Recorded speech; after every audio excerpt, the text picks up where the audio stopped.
Dude, we should start working on our socials project. But I don't want to. Well, we have to. So where do we start? I think it was supposed to be about the Red River. Something. Rebellion. Yes, rebellion. Okay, so I think the first thing was when the surveyors showed up at Red River. Yeah. And it was a problem because the surveyors didn't think that the Métis owned their property, so they divided up land that already belonged to people. Yeah, and then Louis Riel came back from wherever he was and realized that his people were in trouble, and then he did something about it. Yeah, and everyone listened to him and he became the leader. Then what happened? Then the Canadian government bought Rupert's land from the HBC. They bought a giant chunk of land.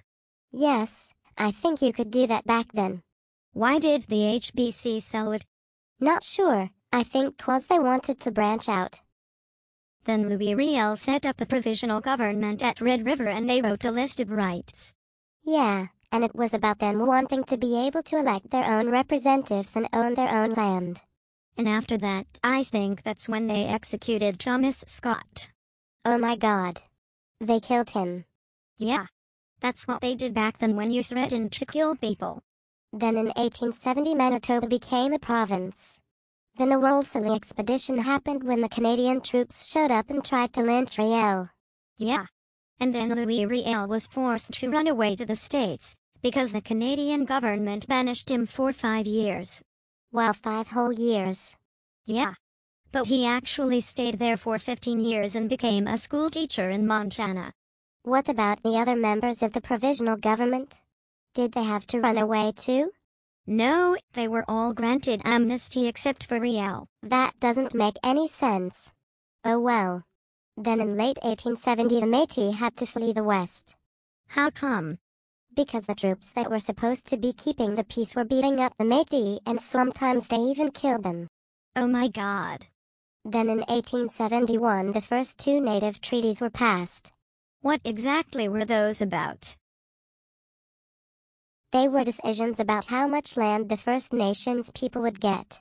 They wanted to keep 60% of their land, but they only got 160 acres for every family of 5. That's really stupid. Why would they even do that? No idea. And in 1873 the Northwest Mounted Police were created. And they were sent to the Northwest to keep the peace and get rid of the whiskey traders.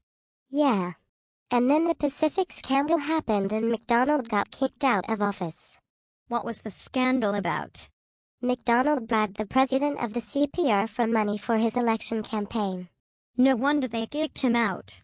And then Alexander Mackenzie became Prime Minister.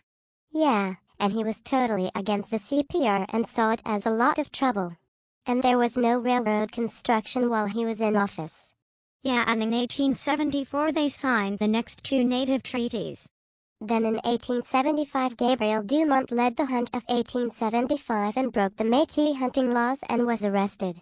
Yeah, and then MacDonald introduced the national policy, which was mostly about the CPR and settlement in the West and trade tariffs to protect the Canadian market. And then the Indian Act was passed, and it said that all the First Nations people had to live on reservations and that their kids would be sent to residential schools. That's really mean. I don't know why someone would do stuff like that. Then in 1881 William Van Horn was put in charge of the CPR construction. Aha! And lots of work got done while he was in charge. Then when Riel returned in 1884 the government thought he was planning another rebellion. But he wasn't. Then in the summer the provisional government signed the Métis Bill of Rights. Yeah, then in 1885 the battles of Duck Lake and Ricochet happened. Then in July Riel was put on trial and convicted of treason. And then in November he was hanged. Why did they kill him? Back then that was the punishment for treason. But yeah, I know it doesn't seem like treason to me either. Well, I guess we were done. Thank gosh.